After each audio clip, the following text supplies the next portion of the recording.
पक दोगे? वहीं से दे दे दो। मैं भी तो मैं दे दे।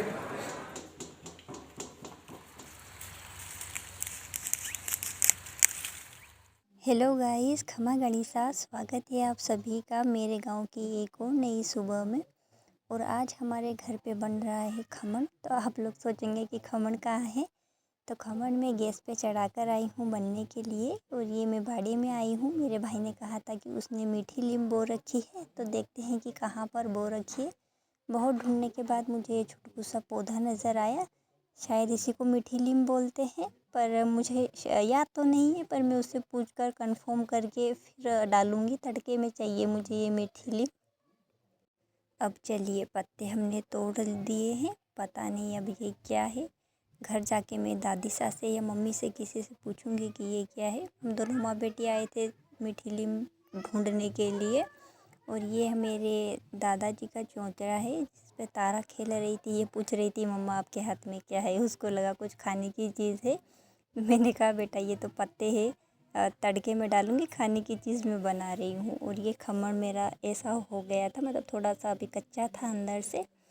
तो मैं खमण इसी तरीके के बर्तन में बनाती हूँ। खाना रखने का डिब्बा है, उसमें बनाती हूँ।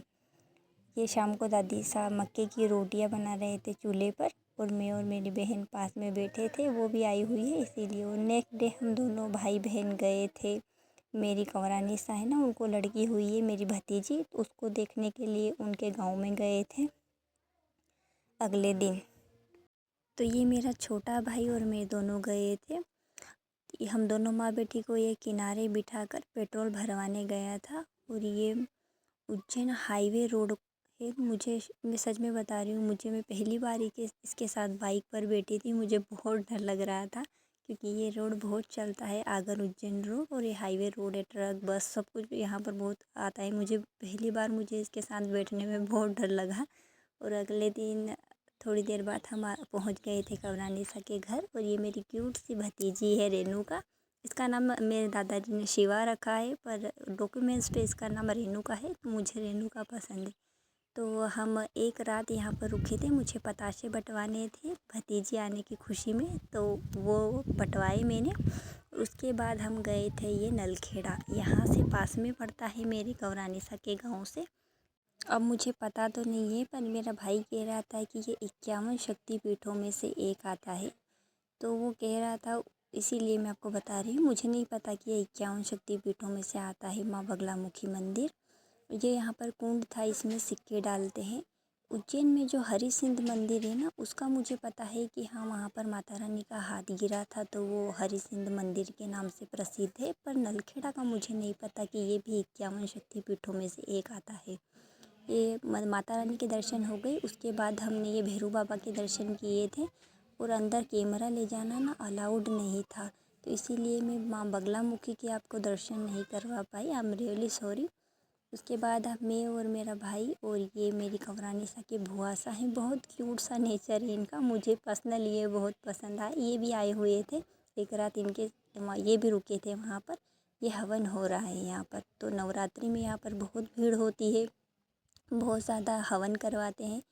और मेरा भाई बता रहा था कि जो भी आपके ऊपर काला जादू हो रखा है, शत्रु बाधा हो रखी है, किसी ने तंत्र क्रिया करवा रखी है, तो उसके लिए यहाँ पर हवन करवाते हैं। देखिए, मैंने जो सुनी बातें हैं ना, मैं वो आपको बता रही हूँ। मुझे खुद भी नहीं पता है इस मंदिर के बारे में ज़्यादा। मैं खुद फर्स्ट टाइम यहाँ पर आई हूँ, पहली बार अपने भाई के साथ में। मेरा ऐसा था कि मैं अपने हस्बैंड के साथ जाऊंगी, पर उनका और मेरा आना नहीं हो पाया। इसके साथ आई हूँ, तो मैंने कहा चलो भैया देख कर आते हैं एक बार। तो कवरानिसा के भाई भी आए हैं हमारे साथ में, और उनकी बुआसा भी आई है। तो ये नीचे नदी है, इन नदी के किनारे वो कह रहा था कि मशान है, शमशान है, और तंत्र क्रियाएँ होती है, ऐसा कुछ बहुत हॉलीडे सा वो बता रहा था। तो ये नदी देखने हम नीचे उतरे थे। वैसे वो काफ़ी मुझे डराने की कोशिश कर रहा था, डरावनी सी चीज़ें बता रहा था, पर मुझे नहीं लगता कि ऐसा कुछ है, तो मैं वीडियो में शेयर नहीं कर। तो नलखेड़ा से आने के बाद हम लोग आ गए थे घर। और ये रास्ते में पड़ता है बैजनाथ मंदिर। आगर के पास जो बैजनाथ मंदिर है, वहाँ वो रास्ते में पड़ता है, तो मैंने इससे कहा कि हम यहाँ भी दर्शन करके जाएंगे। और इस समय पर ना ज़्यादा भीड़ नहीं थी यहाँ पर, वरना सावन के महीने में बहुत भीड़ होती है, अच्छे से दर्शन नहीं हो पाते हैं। पर इस टाइम पे कोई भी नहीं था, तो गर्भगृह में भी हम लोग अच्छे से जाके पूजन पाठ कर लिया हमने।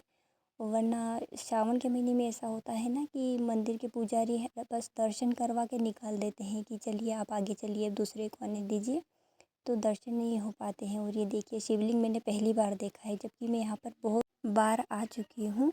और ये अगला मंदिर है, यहाँ पर माता शबरी और राम लखन दोनों भाई, जो बेर खिलाने वाला सीन होता है ना, वैसी मूर्ति है यहाँ पर। तो ये मूर्ति भी काफ़ी प्रसिद्ध है। मतलब जब हम छोटे छोटे थे ना, तो हम चारों भाई बहन की यहाँ पर फ़ोटो है हमारा, तो मैंने एक तारा की भी पिक्चर ली थी कि आप भी यहाँ पर एक फ़ोटो खिंचवाओ। मैं बाद में निकलवा लूँगी, अभी फ़ोन में ही ली है मैंने। और अभी ये मंदिर नया बन रहा है, जैसे उज्जैन में बन रहा है ना कॉरिडोर, उसी तरीके से यहाँ पर भी निर्माण चल रहा है अभी।